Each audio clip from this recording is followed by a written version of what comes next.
Ladies and gentlemen, welcome to Caesar's Palace for 12 rounds of boxing. In the red corner, from Los Angeles, California, wearing the red trunks with the gold trim, weighing in at 125 pounds, the lightweight champion of the world, Danny Little Red Lopez. Well, Bill, our winners get a home theater receiver. That's right. Experience the full potential of high-definition video with this 72-channel digital home theater receiver from Yamaha. But wait, that's not all. They also get a 5.1-channel surround sound system from Mirage. With 5 palm-sized speakers and a compact subwoofer cube, the MX 5.1 brings you huge immersive sound with Mirage's omnipolar technology. All from the Spiegel catalog, Chicago, Illinois, 60609. And they're taking closer order as down the stretch they come. Mr. Hot Stuff has 3 lengths to make up with Chocolate Candy last. On the rail, take the points behind that gallant son with Chocolate Candy gaining on the outside. In the lead is Pioneer of the Nile being tackled by Chocolate Candy. They're neck and neck as they come to the wire. And Pioneer of the Nile holds off Chocolate Candy and wins the Santa Anita Derby. And now, on your feet, time to greet holder of 14 NBA titles, your home team, your Los Angeles Lakers. Number 3 at 6'8", 5th year out of UCLA, playing forward, Trevor Ariza. Starting at center, number 17 at 7 feet, 4th year out of St. Andrews High School, Andrew Bynum. And at guard, number 24, 6'6", 13th season out of Loyal Marion High School, Kobe Bryant.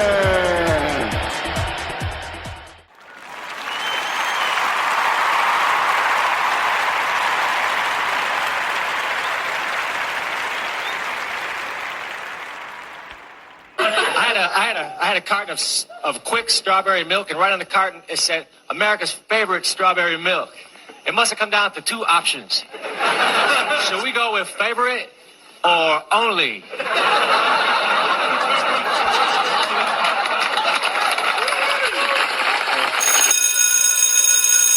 Good morning. It's Tuesday, Trump Tuesday, September the 30th, and this is The True Conservative. Welcome to all the butchers, bakers, and candlestick makers out there. I'm Ron, your host, and the only true conservative in the United States today. So today, after the Serenity Prayer and the patriotic song of the day, we will have Varney and Company, motivation, meditation, and Donald Trump. All that and more when I get back.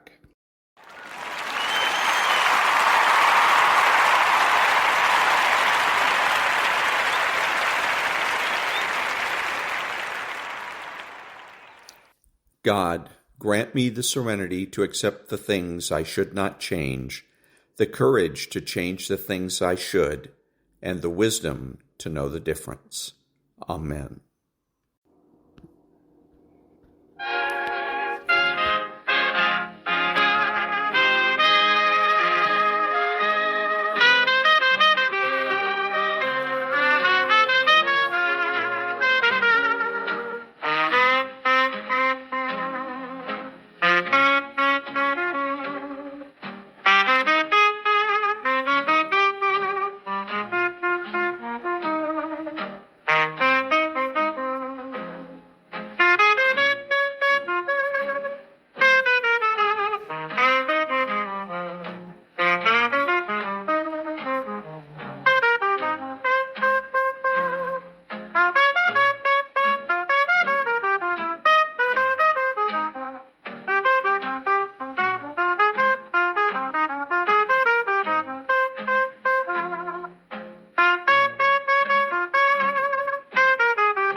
Thank you. So the end of Maria and the beginning of Varney and Company.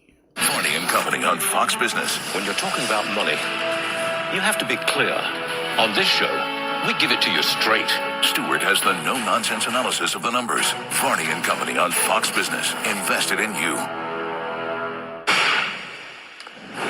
Welcome back. Moments ago, President Trump spoke before departing for Quantico. He said if the government shuts down, which seems likely, there will be a lot of federal layoffs. He also said Hamas has 3 or 4 days to respond to his 20-point peace plan and that there is not much room for negotiation.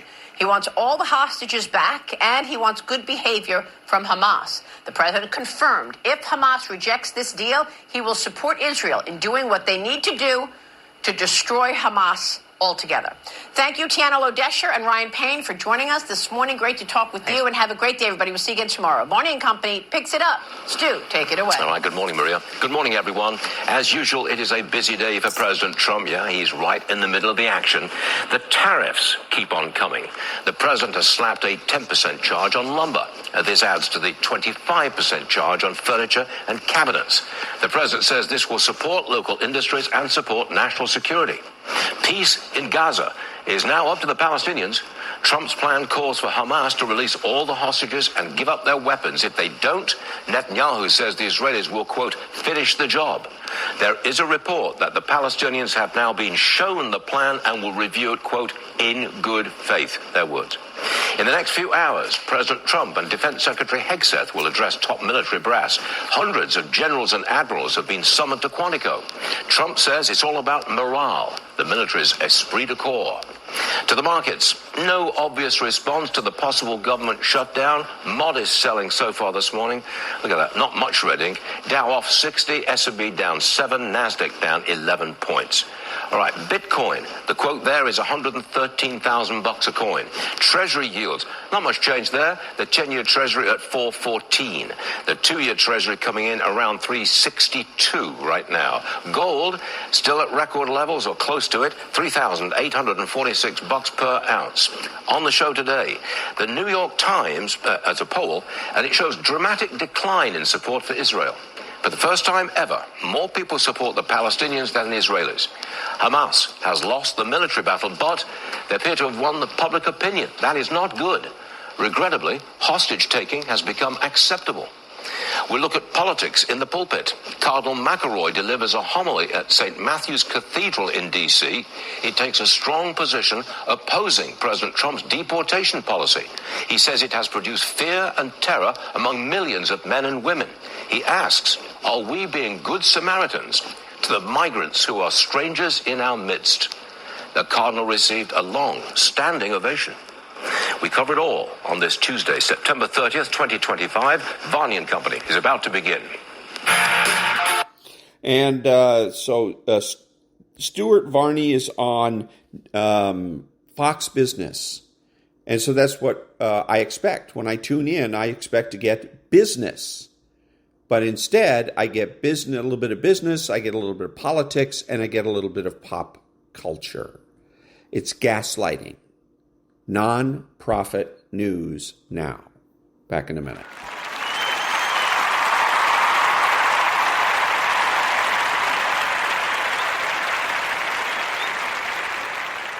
Thank you. And now, Donald Trump. Both commemorating the 90th anniversary of the Social Security Act, the signing of the Social Security Act, and also the incredible accomplishments of your administration fixing and promoting and safeguarding Social Security. And it also obviously mentions the fact that as part of the One Big Beautiful Bill, a vast majority of our senior citizens are no longer paying taxes on their Social Security benefits, as you promised in your campaign and as you delivered for the American people. That's a big factor, isn't it? Yes, sir. That's great. I think they're very happy about it, too. They're very happy about a lot of things. Good job, Frank. Thank you, sir. And Frank has brought with him some of the most talented people in business, and they were making a lot of money, but they made a lot of money. They had money they didn't have to make anymore, and they just want to do this. They want to have our country become strong and good, and that's what's happening, and we're doing that. A lot of locations, a lot of areas, you deal with some of the people that are commissioners, that are secretaries of state, of secretaries of treasury and of commerce, people that were really, really successful people, and they gave all that up to make a very small amount of money. They don't even consider it a fraction. You say 1%, less than 1%. That's pretty good. That's a big pay cut. But Frank is one of the most outstanding of all. His career has been incredible, and you just have to look at what happened at J.P. Morgan Chase and look at what happened with First Data. First Data was the biggest company of its kind in the world, but it was not going to make it. He went in, and it became a tremendous success and merged into another company, and he became the head of that company. Then he said, let me go save Social Security. Because as big as that stuff is, it's small potatoes compared in terms of numbers, right? In terms of numbers, these are big numbers. Government numbers are big numbers. So I want to thank everybody for being here, but I'm really proud of you, Frank. And here's your proclamation, and let's take a look at what that looks like. Signed by the human hand. And that was Donald Trump. Back in a minute.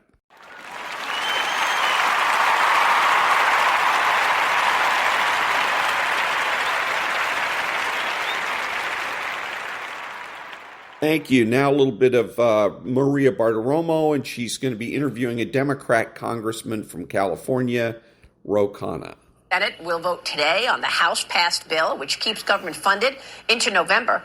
But the Senate is rejecting plans from both Republicans and Democrats earlier this month. Joining me now is California Congressman Ro Khanna, a member of the House Oversight, Armed Services, and China Select Committees. Congressman, it's great to see you this morning. Thanks so much for being here. Good morning, Maria. Always a pleasure to be on. Are you expecting a government shutdown? How do you think this plays out? I hope not. Here's how we see it from the Democratic side.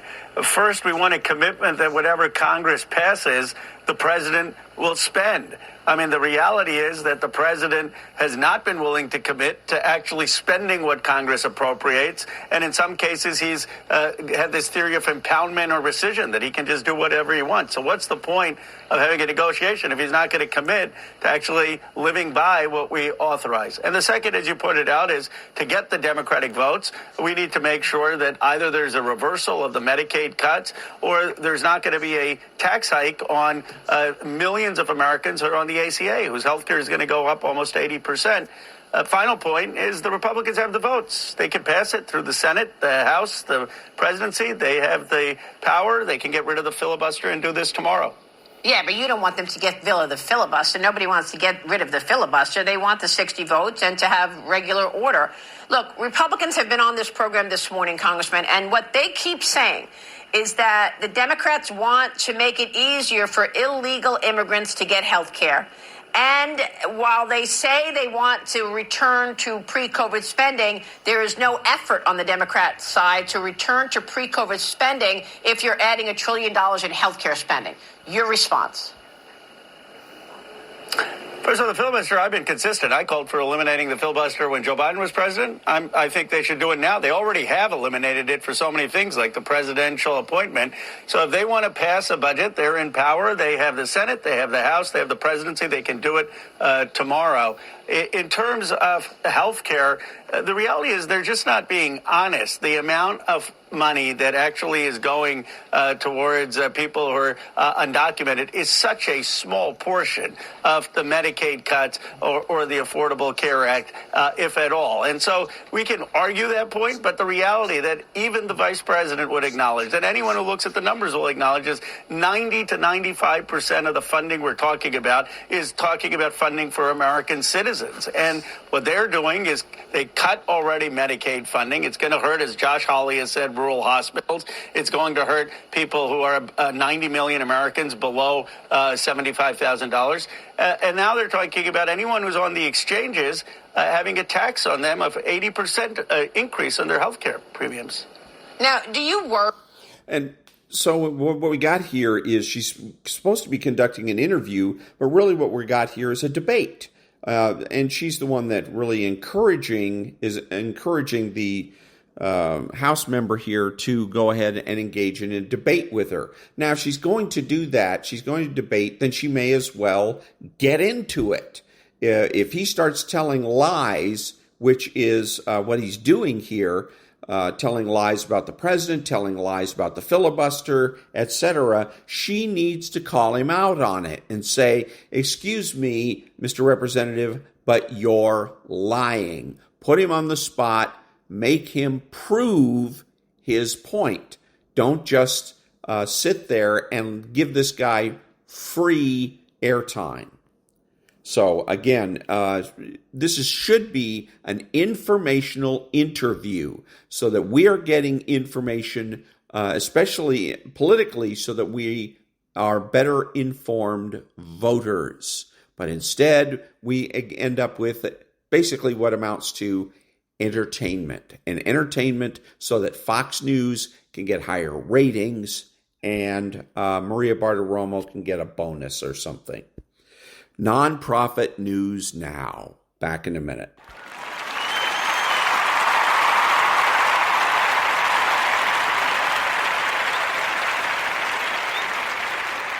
Thank you. Now a little bit of motivation. If you have scattered focus, you'll have a scattered life. If you keep chasing every distraction, you'll keep bleeding time. And before you know it, 5 years have gone by. 10 years gone by.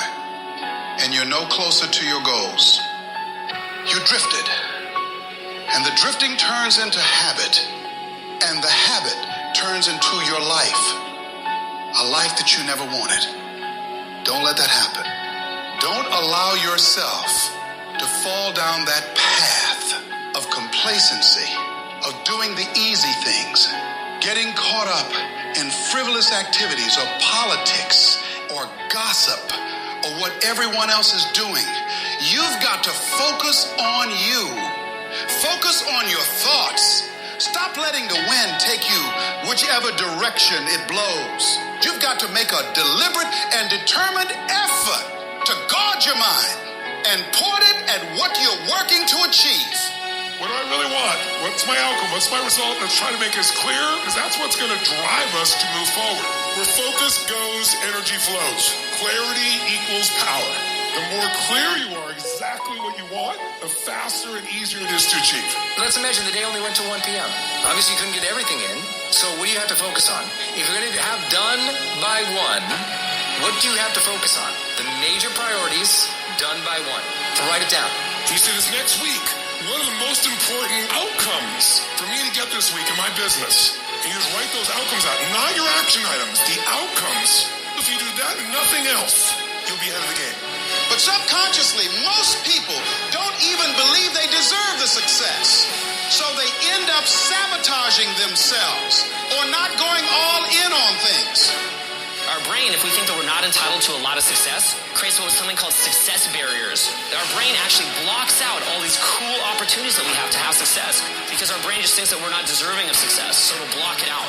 On the flip side, if you think that you're entitled to a lot of success, a lot of happiness, your brain will block out obstacles. You won't even look at different obstacles, and you'll just look at opportunity. You'll just see opportunity right in front of you. Well, that's what a strong sense of entitlement is. It's like, I am entitled to a great review from my customers. I'm entitled for people to like me. I'm entitled for people to be positive around me. And that's what your reticular activation system focuses in on. That is all. That is your reality.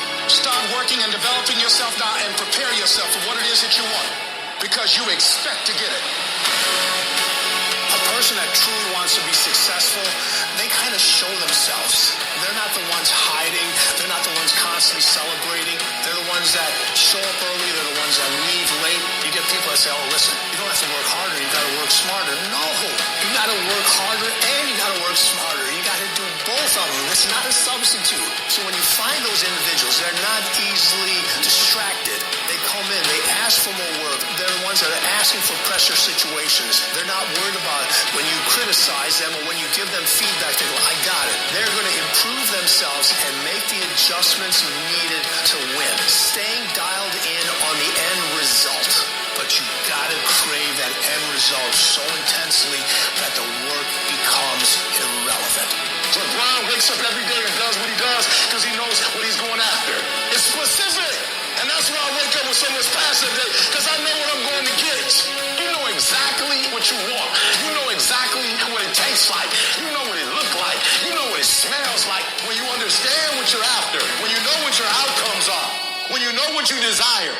You wake up every single morning and you go after it.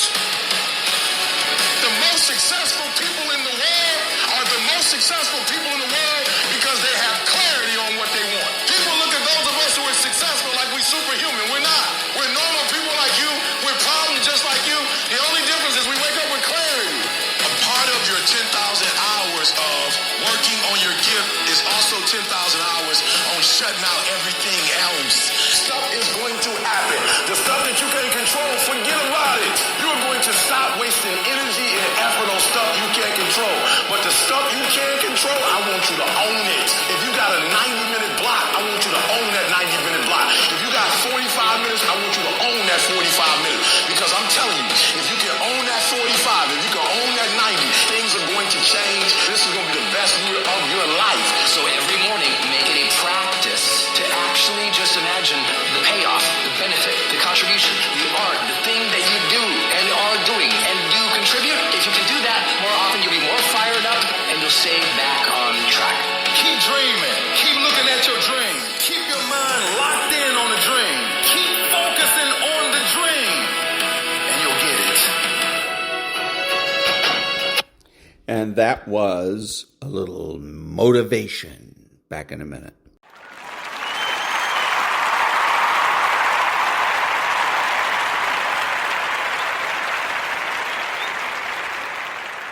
Thank you. Now a little bit of meditation.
That was a little bit of meditation. Back in a minute.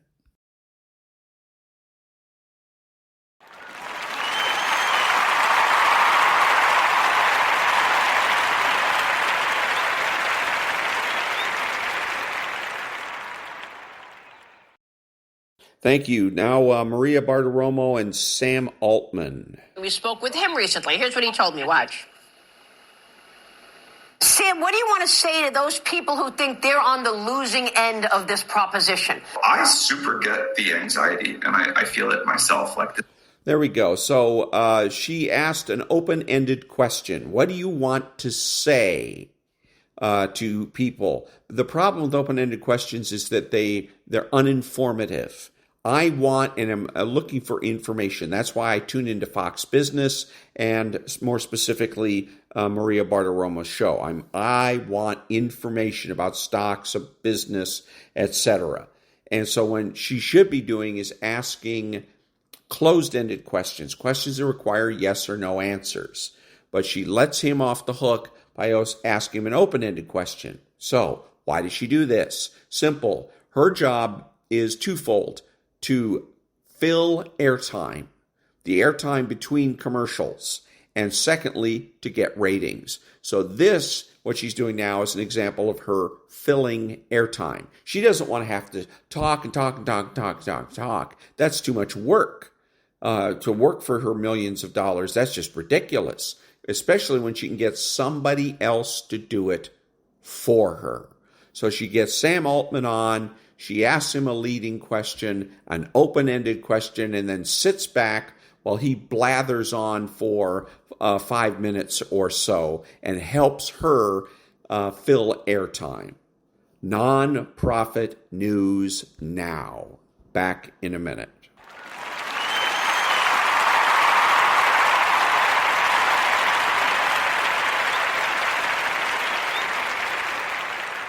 Thank you. Now, Jerry Wayne. Brothers and sisters, can I get a witness tonight? Some of y'all been out there stranded on the highway, stuck in the wilderness of bad decisions, waiting on AAA like you're waiting on the second coming. But I'm here to tell you there's a better way. Yes, Lord, a straighter path, paved in asphalt and running smooth. And its name is the 2012 Mazda 3. Now, don't be fooled by false idols. Those chariots of chrome that promise you the moon and leave you broke down on the side of the road. This Mazda is the way, the truth, and the reliable ride. Hallelujah. 4-cylinder strong, sipping gas like it was communion wine. A gearbox tighter than a deacon's wallet on offering Sunday. Handling so sharp it'll cut the devil's lies in half. Step inside and let them seats hug you like grandma after altar call. Turn the key and hear salvation hum through the pipes. That motor don't cough, it don't stumble, it don't quit. It just keeps on marching like the saints going in. And I say unto you, do not tarry. Do not wait for that trumpet blast, because this blessing will not linger longer. When an opportunity comes knocking in the shape of a Mazda 3, you don't ask questions. You just grab the keys and drive your way to glory. Come claim your miracle on 4 wheels. Step into your destiny. The 2012 Mazda 3, reliable as Sunday morning, righteous as a revival hymn, and ready to take you wherever you need to go. Only one left in stock here at Diamond Gems, certified pre-owned vehicles. And that was Jerry Wayne. Back in a minute.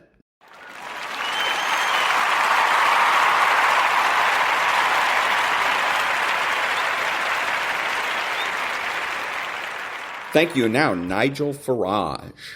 Yes, if you think we should control our borders, you are, by the definition of the Prime Minister and his cabinet, all racists. Now, I don't normally worry about abuse being thrown at me. I've got kind of used to it over the course of the last few years. But to accuse countless millions of being racist is a very, very low blow. Why? Well, this language will incite and encourage the radical left. I'm thinking of Antifa and other organizations like that. It directly threatens the safety of our elected officials and our campaigners. And frankly, in the wake of the Charlie Kirk murder, I think this is an absolute disgrace.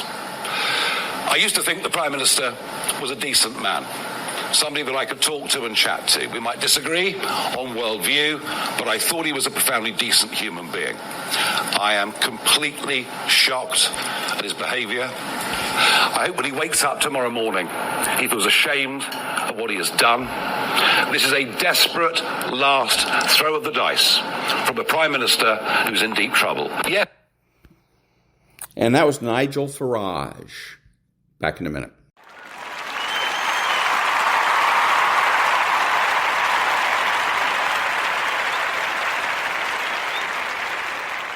Thank you. And now, Carl Jung.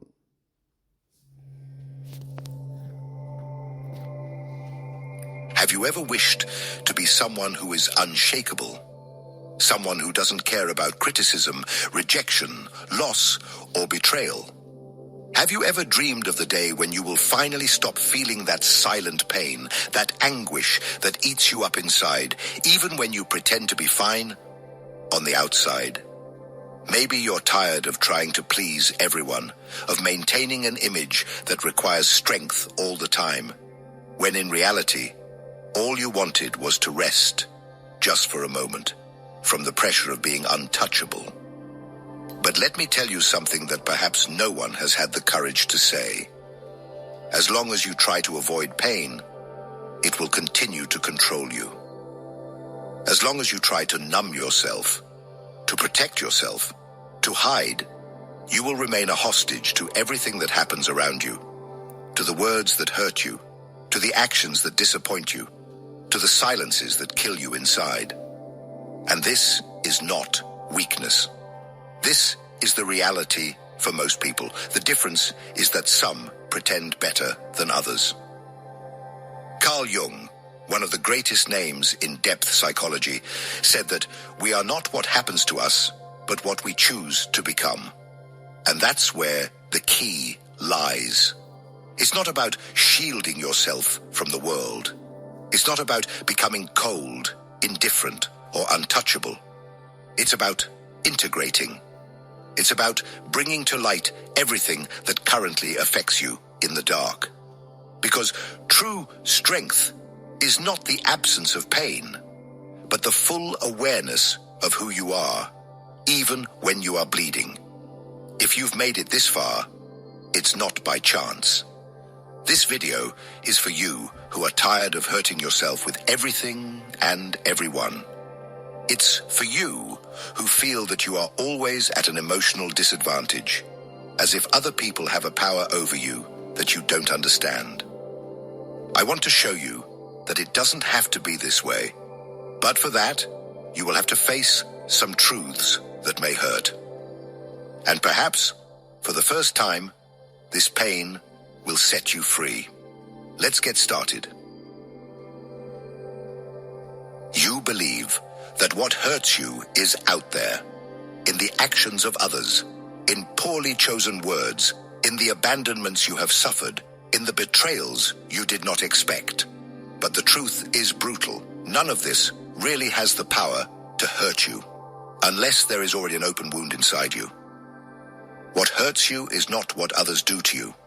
It is what these experiences activate within you. It is the story you tell yourself about it. It is the old trauma that has never been addressed.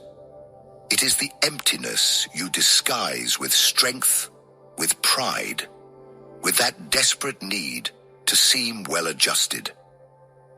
Jung shows us that the pain we feel in the face of the external world is merely a reflection of what has not yet been integrated into our internal world. That is why some people can go through devastating situations and still maintain clarity, while others crumble in the face of a simple comment. It is not about what happens, it is about where it hits you. And here comes an uncomfortable truth. You still suffer so much because on some level, you believe you can control how the world should treat you.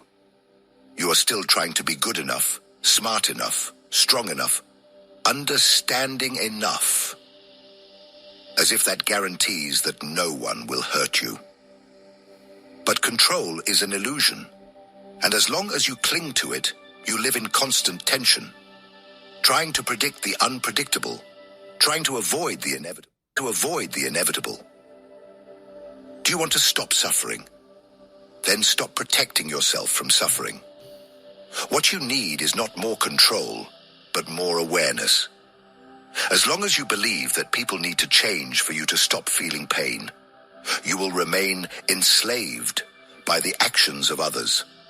Your freedom begins the moment you understand that everything that comes from outside only has power if it finds an echo within you. And this is exactly where the true battlefield lies, the unconscious. What you do not see, do not understand, and do not master. masters you. And this is what we will explore in the next part. Get ready to dive one level deeper, because that is where true transformation begins. If the biggest lie you've been told is that you are in control of your life, wake up, because you're not. At least, not as long as you continue living on autopilot, reacting without knowing why, feeling without understanding where it comes from, making decisions that you later sabotage. Carl Jung made this clear when he said, "Until you make the unconscious conscious, it will direct your life, and you will call it fate." And that is exactly what is happening to you right now. The pain you feel, the anger that explodes out of nowhere, the sadness that invades you without explanation. None of this is random. They are messages coming from parts of you that have been forgotten, ignored, repressed. Jung referred to this dark territory as the unconscious. And it is not just a cloud of vague thoughts. It is an active force, an entire system of memories, traumas, desires, and fears that you do not want to face, but that continue to decide what you feel and how you act. You wonder why certain words destroy you while other people don't care. Because those words touch sensitive points within you that are still alive. And if they are alive, it is because you have never confronted them. You have only pushed them under the psychological rug. And now you keep tripping over them. Jung said, "We cannot change anything until we accept it. Condemnation does not liberate. It oppresses." And what have you been doing? Judging yourself, repressing yourself, silencing yourself, as if that would solve anything. The truth is that the unconscious does not disappear just because you ignore it. It only finds more dangerous ways to manifest. In toxic relationships that you repeat. In patterns of self-sabotage that you cannot break. In anxieties and fears that arise when everything seems to be going well. This is not bad luck. It is your unconscious trying to wake you up. But you insist on sleeping. Do you want to be someone who is no longer hurt? Then stop running away from what is inside you. Because as long as you do not know your unconscious, you will be a puppet of your emotions. And the more you try to protect yourself from external pain, the more vulnerable you become to internal pain. But there is a way out, and it is not in defending yourself, it is in integrating yourself.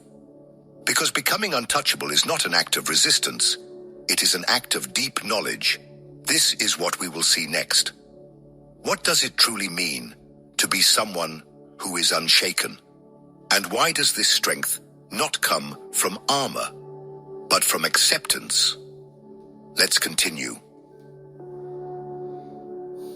Most people believe that the only way to avoid getting hurt is by closing themselves off. They build walls, create masks, develop emotional armor, and pretend that nothing affects them. They say, "I don't care anymore. I couldn't care less. Nothing gets to me." But inside, they continue to bleed. They keep corroding. Because the problem was never about feeling. The problem is not knowing what you are feeling and why. And this only happens to those who do not yet know themselves. Jung was precise when he stated, "Know all the theories, master all the techniques, but when touching a human soul, be just another human soul."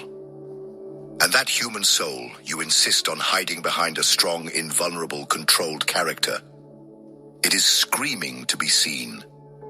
Becoming emotionally strong has nothing to do with being cold. It has nothing to do with ignoring pain, avoiding conflict, or pretending not to care. It has to do with integrating, with accepting, with bringing to light everything you have buried in the dark. You do not become untouchable by creating a barrier between yourself and the world. You become untouchable when you realize that no one can touch what has already been embraced within you. When you integrate your shadows, your fears, your flaws, your insecurities, you stop reacting to everything. You observe, you choose. You are no longer an emotional puppet. And that is true freedom. Jung called this individuation, the process of becoming who you really are. Not what others expect of you.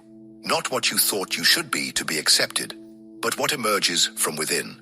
From the meeting of light and shadow. Between ego and unconscious. Individuation is not a process of perfection, Jung said, but of integration. You do not need to become a better person. You just need to become whole. And here is the secret that no one told you. The more you run from pain, the more it chases you. The more you try not to be affected, the more fragile you become. But when you face your own wounds, when you accept who you are, with all that is beautiful and ugly, noble and shameful, nothing outside has the power to dismantle you. However, this path requires courage. Courage to look within. Courage to abandon the masks. Courage to feel. Because it is precisely in pain that the key to transformation is hidden. And that is what we will discover in the next part. How suffering, far from being an enemy, can become the gateway to your true strength. Let's dive deeper. And this time, without fear. You learned to hate pain. Since you were little, you were taught that suffering is a sign of weakness, that crying is a waste of time, that feeling too much makes you vulnerable, and so you began to run, to avoid, to deny. But the more you flee from suffering, the more it chases you. And the worst part, it changes form. It disguises itself as anxiety, anger, apathy, boredom, self-destructive impulses that you don't even understand where they come from. Ignored pain does not disappear. It just digs tunnels inside you until one day, without warning, everything collapses. Jung saw suffering in a completely different way. He believed that pain was the messenger of the soul, the alarm of the unconscious, the language that the self, what you are in your entirety, uses to get your attention. He said, "Depression is like a lady in black. If she appears, don't push her away. Invite her to sit down, offer her a coffee, and listen to what she has to say. But you don't listen. You silence yourself, distract yourself, keep yourself busy, numb yourself. You do everything to avoid looking at what really matters. What is this pain trying to show you? The truth is that suffering only hurts so much because you are still at war with yourself. There is still a part of you wanting to grow, and another part wanting to keep everything as it is. There is something inside you that cries out for transformation, but your ego, accustomed to control, tries to suffocate that call. And it is in this friction that pain is born. Because change hurts. Growth hurts. Letting go of old beliefs, cutting toxic ties, allowing what no longer serves you to die. All of this is a mourning. An internal process of death and rebirth. But it is precisely in this space of ruin that something new can be born. Because when everything in you is deconstructed, when certainties crumble, when pain lays bare your vulnerability, you can finally see who you really are without the layers of protection, without the performance, without the mask. And at that exact point, suffering becomes sacred. Because it brings you to your knees before the only thing that can set you free, yourself. Jung knew this. He understood that suffering is not a failure of the system. It is part of the process. Pain is not the end of the road. It is the beginning of the journey towards individuation. The problem is that most people give up before crossing that dark valley. They flee. They distract themselves. They return to the surface. But not you. If you have made it this far, it is because you are ready to cross. And in the next part, we will understand how this crossing process happens, how the path of individuation, no matter how lonely and brutal it may seem, is what finally sets you free. Let's continue. It's getting deeper now. Few people have the courage to begin the journey of individuation, and even fewer have the courage to complete it. Because this path does not promise comfort, does not offer guarantees, does not protect your ego, it destroys it. Jung referred to individuation as a process of becoming who you are. But this means, above all, unlearning what you think you are. And that hurts more than any external rejection, because you start to realize that much of what defined you until now was an illusion. You are not your achievements. You are not your traumas. You are not the image you constructed to be loved, respected, or admired. All of this was what you created to survive. But surviving is not living, and individuation is life's call beyond survival. It is when the unconscious begins to push everything that has been repressed, hidden, and distorted to the surface. Individuation requires the dissolution of the persona, Jung wrote, for it is merely a mask of collective convenience. In other words, you will need to tear off your own skin to discover what lies beneath. It is in this process that you begin to become untouchable. Not because nothing affects you anymore, but because you have already gone through the fire. You have faced your monsters. You have looked into the eyes of your shame, your neediness, your anger, and said, I see you, and you no longer control me. It is this internal clarity, this lucidity in the face of your own darkness, that gives you a strength that does not depend on approval, recognition, or control. You no longer need to be loved by everyone. You no longer need to win every argument. You no longer need to appear strong, because you know who you are, and no one can take that away from you. True emotional armor is not a shell, it is a core. It is the integration of all your parts into a center of consciousness that remains unshaken in the face of storms. You may feel pain, but it does not break you. You may be hurt, but you do not lose yourself, because you have stopped being reactive and have become whole. You have stopped living on the surface and have begun to inhabit the depths. However, this depth comes at a price, loneliness.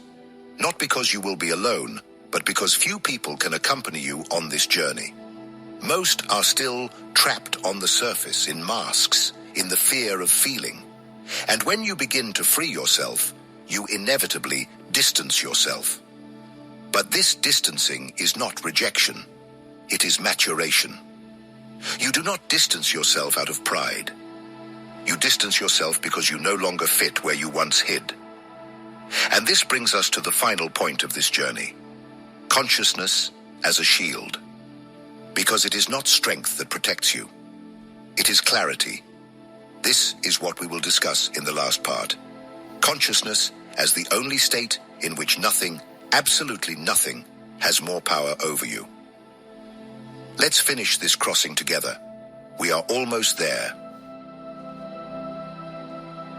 Now that you've made it this far, there is something that needs to be said very clearly. Nothing, absolutely nothing, will shield you from external suffering if you remain unconscious of what happens within you. The words will continue to hurt.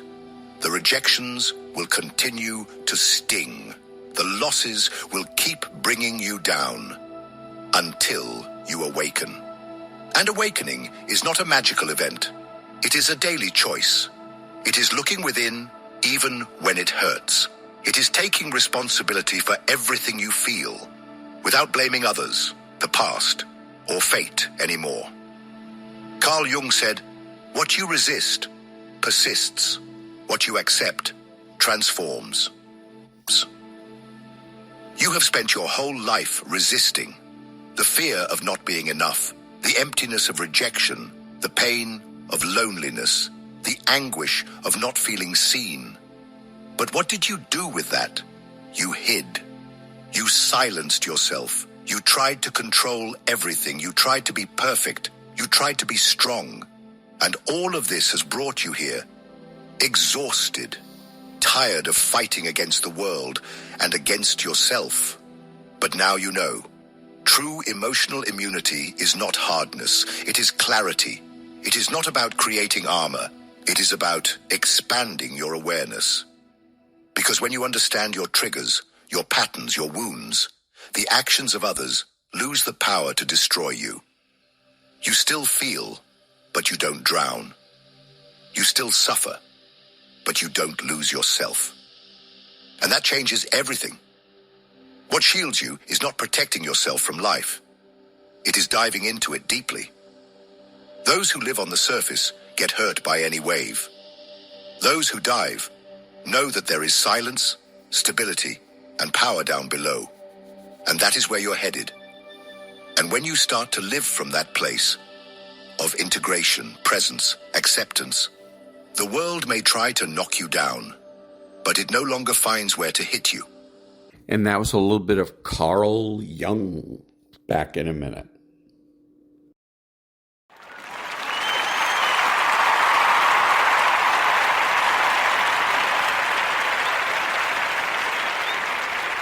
Thank you. And this is Ron, your host, the only true conservative in the United States today, bidding adios to all the butchers, bakers, and candlestick makers out there, and reminding you that feminism is power for men.